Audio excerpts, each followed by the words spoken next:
श्री स्वामी समर्थ. नमस्कार मंडळी, स्वागत आहे तुमचे माझ्या यूट्यूब चॅनलवरती. आजचा दिवस तुम्हाला खूप छान सुखाचा आनंदाचा जाऊ हीच मी स्वामींच्या चरणी प्रार्थना करते आणि आज या नवीन व्हिडिओला सुरुवात करते.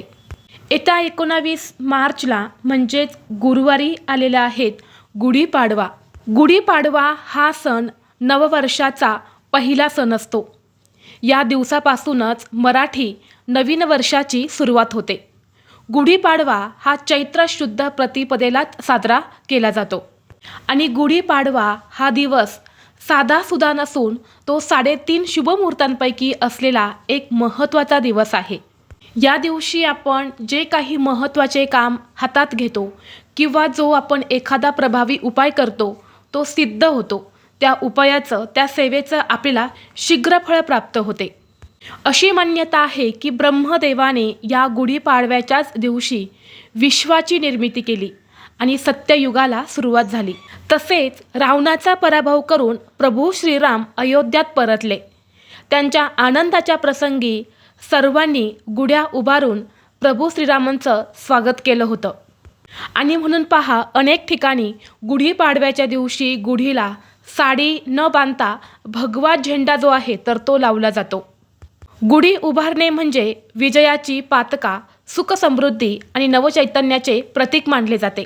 आणि म्हणून आपण प्रत्येकजण गुढीपाडव्याच्या दिवशी घरासमोर गुढी उभारत असतो आणि गुढीला आपलं नववर्ष हे सुखाचं, समाधानाचं, आनंदाचं आणि भरभराटीचं जाऊ यासाठी आपण प्रार्थना करत असतो.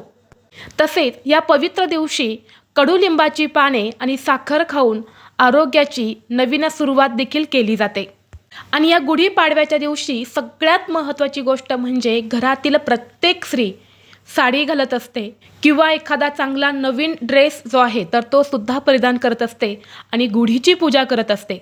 तसेच गुढीला सुद्धा नवीन साडी जी आहे तर ती बांधली जाते किंवा ज्याला आपण गुढीला साडी घालणे असे सुद्धा म्हटले जाते. तर ती साडीसुद्धा आपण गुढीला घालत असतो.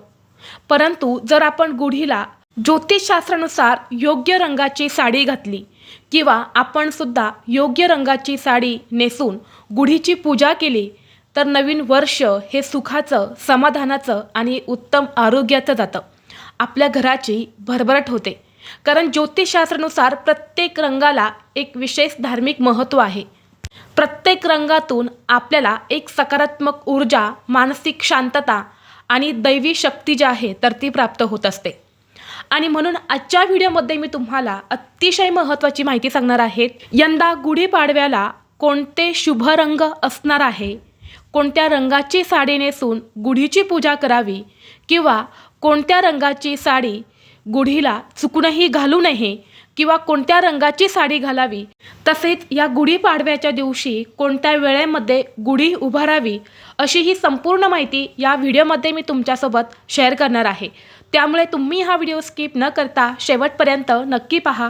चॅनलवरती नवीन असाल तर सबस्क्राईब करा आणि असेच माहितीपूर्व नवनवीन व्हिडिओ पाहण्यासाठी बेल आयकॉनलाही प्रेस करा. म्हणजे जेव्हा कधी मी नवीन व्हिडिओ अपलोड करेल त्याचं नोटिफिकेशन सर्वात अगोदर तुम्हाला भेटेल आणि तुम्ही एक पण व्हिडिओ मिस करणार नाही. तसेच हाईप बटनला देखील क्लिक करा. गुढीपाडवा हा दिवस 3.5 शुभमुहूर्तांपैकी एक असलेला शुभमुहूर्त आहे. म्हणून या दिवशी गुढी उभारली जाते. ही गुढी विजय, आरोग्य, समृद्धी आणि मांगल्याचे प्रतीक आहे, जी वाईट शक्तींचा नाश आणि नवीन वर्षाची सुरुवात दर्शवते. आपल्या घराच्या दारात उभी केलेली गुढी वाईट प्रवृत्तीचा नाश करते आणि सुख, समृद्धी व आरोग्य आपल्या घरामध्ये आणत असते. आणि म्हणून या दिवशी गुढी उभारली जाते. आता या गुढीपाडव्याच्या दिवशी गुढी कोणत्या वेळेमध्ये उभारावी तर पहा, गुढीपाडव्याच्या दिवशी सूर्योदयानंतर लगेचच म्हणजे सकाळच्या वेळेमध्ये गुढी उभारणे खूप शुभ मानले जाते. पहाटे तुम्हाला लवकर उठून अभ्यंग स्नान करायचं आहे, कारण गुढीपाडव्याच्या दिवशी अभ्यंग स्नान केले जाते, जेणेकरून आपल्यामध्ये असणारी वाईट शक्ती, नकारात्मकता, दोष जे आहे तर ते नाहीसे होतात आणि नवीन वर्षामध्ये आपली भरभरून प्रगती होते. आणि म्हणून या दिवशी पहाटे अभ्यंग स्नान केले जाते. या गुढीपाडव्याच्या दिवशी जेवढे महत्त्व गुढी उभारण्यासाठी दिले जाते तेवढेच महत्त्व स्नानासाठी सुद्धा दिले जाते. आणि म्हणून या दिवशी अंघोळीच्या पाण्यामध्ये 2 कडुलिंबाची पाने आणि थोडीशी हळद टाकून तुम्हाला सकाळी लवकरच स्नान करायचं आहे.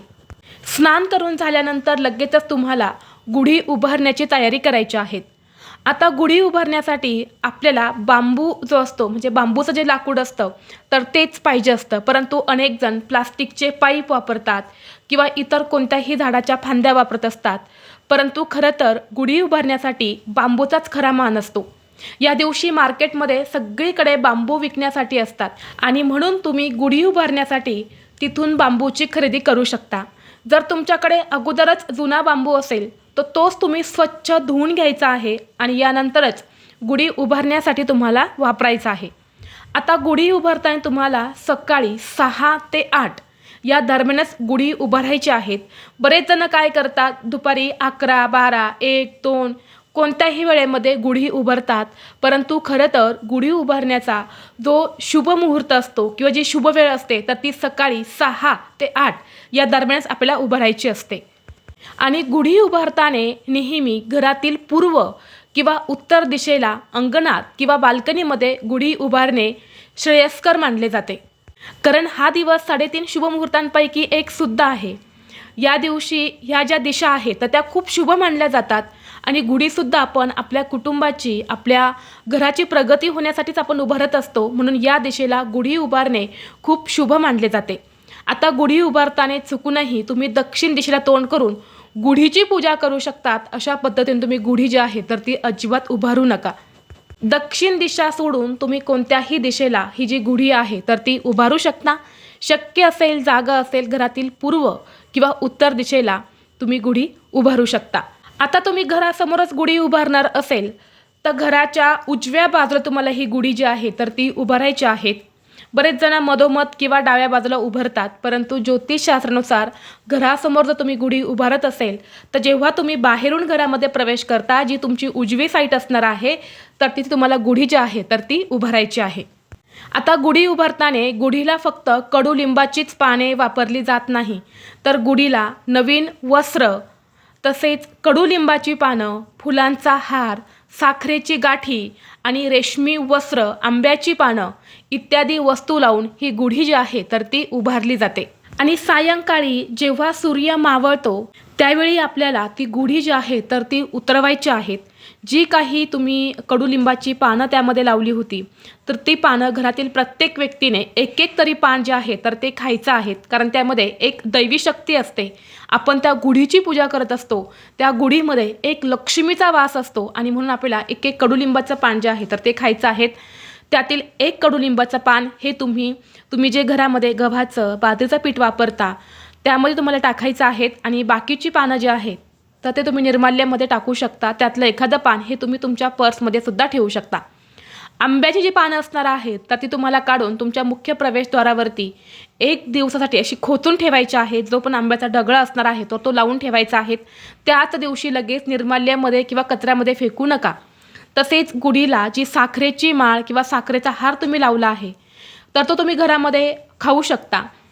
आणि मुख्य म्हणजे गुढीला जी साडी आपण लावत असतो किंवा जी साडी आपण घालत असतो तर ती साडी तुम्ही स्वतः घालू शकता किंवा तशीच तुम्ही सांभाळून पुढच्या वर्षी गुढीपाडव्याला ती वापरू शकता.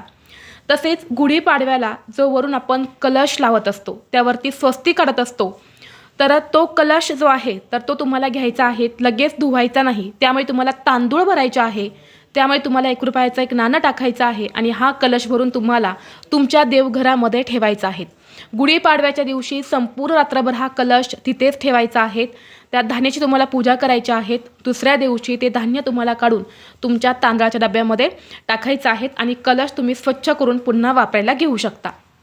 तर ही झाली पारंपरिक पद्धतीने गुढी कशी उभारावी किंवा गुढी उतरवल्यानंतर त्या वस्तूंचं काय करावं. आता आपण पाहूया की या गुढीपाडव्याच्या दिवशी असे कोणते शुभ रंग आहेत, कोणत्या रंगाची साडी आपण गुढीला घालावी किंवा आपण स्वतः गुढीची पूजा करत असताना कोणत्या रंगाची साडी घालावी याबद्दलची माहिती आपण आता जाणून घेणार आहे. गुढीपाडव्याच्या दिवशी गुढी उभारण्यासाठी केशरी भगवा जो कलर आहे तर त्या रंगाचे वस्त्र तुम्ही गुढीला घालू शकता आणि तुम्ही स्वतःसुद्धा परिधान करू शकता. कारण जो केशरी म्हणजेच भगवा रंग जो असतो ना तो विजय, त्याग आणि शौर्याचे प्रतीक मानले जाते. आणि म्हणून या दिवशी तुम्हाला मी व्हिडिओच्या अगोदरच सांगितलं की अनेक जण शिवाजी महाराजांचा जो भगवा झेंडा आहे तर तो सुद्धा लावत असतात. आणि म्हणून तुमच्याकडे भगव्या रंगाची म्हणजे केसरी रंगाची साडी असेल, ब्लाऊज पीस असेल किंवा शिवाजी महाराजांचा भगवा झेंडा असेल तर तो देखील तुम्ही गुढीला घालू शकता. त्यानंतर दुसरा रंग आहे तो म्हणजे पिवळा रंग. पिवळा रंग हा सर्व संपन्न म्हणजे सर्व गुण असलेला हा पिवळा रंग आहे. पिवळा रंग सत्वगुण, सूर्य आणि सुवर्ण समृद्धी दर्शवतो. आणि म्हणून या दिवशी आपण पिवळ्या रंगाची साडी घालून गुढीची पूजा केली किंवा तुम्ही गुढीलासुद्धा पिवळ्या रंगाची साडी घातली तर ते सुद्धा खूप शुभ मानले जाते. यानंतर पुढचा रंग आहे तो म्हणजे हिरवा रंग. हिरवा रंग हा निसर्गाचे प्रतीक आहे. समृद्धी, निसर्ग आणि नवीन सुरुवातीचं ते चिन्ह आहे. आणि गुढीपाडव्यापासून नवीन वर्षाची सुरुवात होते. आणि म्हणून आपल्याला जर या दिवशी शक्य असेल तर हिरव्या रंगाची साडी तुम्ही स्वतः घालून गुढीलासुद्धा हिरव्या रंगाची साडी घालू शकता. त्यानंतर पुढचा रंग आहे तो म्हणजे लाल रंग.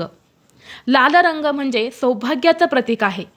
पावित्र्य, मंगलमय आणि उत्साहाचे प्रतीक म्हणून लाल रंग जो आहे तर तो ओळखला जातो. सौभाग्यवतींसाठी लाल रंग हा अतिशय पवित्र आणि शुभ असतो. आणि म्हणून या दिवशी तुम्ही लाल रंगाची साडीसुद्धा नेसू शकता. आणि गुढीलासुद्धा तुम्ही लाल रंगाची साडी जी आहे तर ती वापरू शकता.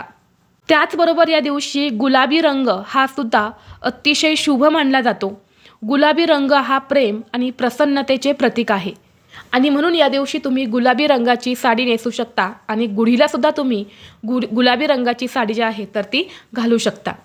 यानंतर पुढचा रंग आहे तो म्हणजे सोनेरी रंग. बघा, सोनेरी रंग हा सुद्धा इतर रंगांनी इतकाच शुभ मानला जातो कारण ते सुवर्ण आणि ऐश्वर्याचे प्रतीक मानले जाते. आणि म्हणून या दिवशी तुम्ही सोनेरी रंगाची साडीसुद्धा नेसू शकता आणि गुढीलासुद्धा तुम्ही घालू शकता.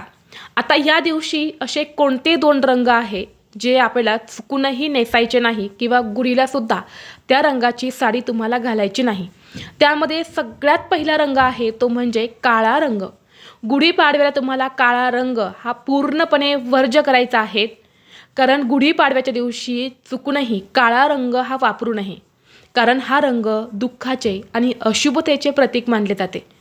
त्यामुळे साडी आणि गुढीचे वस्त्र हे कधीही काळे नसावे असा आपल्या ज्योतिषशास्त्रामध्ये उल्लेख केला गेला आहे.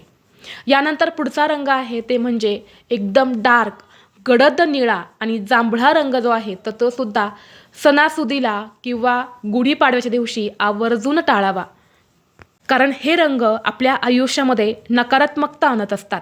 यानंतर पुढचा रंग आहे तो म्हणजे पांढरा रंग. आता पांढरा रंग हा जरी शांततेचे प्रतीक असले तरीही गुढीपाडव्याचा जो सण आहे तर हा 3.5 शुभमुहूर्तांपैकी असलेला एक दिवस आहे. या दिवशी चुकूनही पूर्ण पांढऱ्या रंगाची साडी नेसणे आवर्जून टाळावे. जर तुमच्याकडे पांढऱ्या रंगाची साडी आहे परंतु त्यावरती लाल रंगाची बॉर्डर आहे, पिवळ्या रंगाची आहे किंवा त्या साडीवरती लाल रंगाचा ब्लाऊज तुमच्याकडे आहे तर अशी साडी तुम्ही घालू शकता. परंतु चुकूनही पूर्ण पांढऱ्या रंगाची साडी ही तुम्ही स्वतःही घालू नका आणि गुढीलासुद्धा तुम्हाला घालायची नाही. आता गुढीपाडव्याच्या दिवशी गुढीला साडी घालताना आपल्याला जी सुती साडी असते तर ती वापरणे अतिशय उत्तम मानले जाते. जर तुमच्याकडे सुती धाग्याची साडी असेल ना तर तीच तुम्ही गुढीला घालायची आहे. त्याचबरोबर या दिवशी गुढीला कोणता नैवेद्य दाखवावा तर बघा, या दिवशी तुम्हाला गुढीला नैवेद्य दाखवताना जे पण घरामध्ये तुम्ही गोडधोड पदार्थ बनवणार आहे तेच तुम्हाला गुढीला नैवेद्य म्हणून दाखवायचे आहे. आता गुढीपाडवा हा दिवस तुम्हाला अगोदरच सांगितल्याप्रमाणे 3.5 शुभमुहूर्तांपैकी एक असल्याने या दिवशी सोने चांदी खरेदी करणे, नवीन वाहन खरेदी करणे, कपडे खरेदी करणे किंवा घराची पूजा करणे, एखादी नवीन वस्तू खरेदी करणे ते खूप शुभ मानले जाते. या दिवशी आपण ज्या पण वस्तू खरेदी करतो त्या आपल्याकडे अखंड राहतात. जर या शुभमुहूर्तावरती आपण या वस्तू जर खरेदी केल्या तर त्या आपल्यावर कधीही मोडण्याची किंवा विकण्याची वेळसुद्धा येत नाही. इतकं महत्त्व या गुढीपाडव्याच्या दिवशी दिले जाते. तसेच या गुढीपाडव्याच्या दिवशी मुख्य प्रवेशद्वारावर तुम्हाला आंब्याच्या पानांचं तोरण हे आवर्जून लावायचं आहे. या दिवशी आपण आर्टिफिशियल तोरण जे आहे तर ते लावत असतो. ते फक्त आपल्या घराला सुशोभित करत असतं. परंतु खरं तर बघा, त्यातून आपल्याला कोणतीही सकारात्मकता जी आहे तर ती मिळत नाही. फक्त ते आपल्या घराला सुशोभित करत असते. परंतु याच ठिकाणी जर तुम्ही आंब्याच्या पानांचं तोरण हे तुमच्या मुख्य प्रवेशद्वारावरती या दिवशी लावले तर तुमच्या घरातील सर्व दोष, नकारात्मकता, इडापिडा, पितृदोष, ग्रहदोष नष्ट होऊन घरात सुख, शांती, समृद्धी, ऐश्वर्य नांदू लागेल. तर अशा पद्धतीने आपल्याला हा गुढीपाडव्याचा जो सण आहे तर तो साजरा करायचा आहे. जे काही शुभ रंग मी सांगितले त्यातील एखादा शुभ रंग तुमच्याकडे असेल तर तोच तुम्हाला परिधान करायचा आहे. गुढीला सुद्धा तोच परिधान करायचा आहे आणि सांगितल्याप्रमाणे तुम्हाला सर्व नियमांचं पालन जे आहे तर ते करायचं आहे. तर ही अत्यंत महत्त्वाची माहिती मला तुमच्यापर्यंत शेअर करायची होती. व्हिडिओ तुम्हाला आवडला तर लाईक करा, चॅनलवरती नवीन असाल तर सबस्क्राईब करा आणि हा व्हिडिओ आपल्या मित्रपरिवारासोबत जास्तीत जास्त शेअर करा. चला तर मग भेटू असंच पुढल्या एका नवीन व्हिडिओमध्ये. तोपर्यंत सर्वांना श्री स्वामी समर्थ.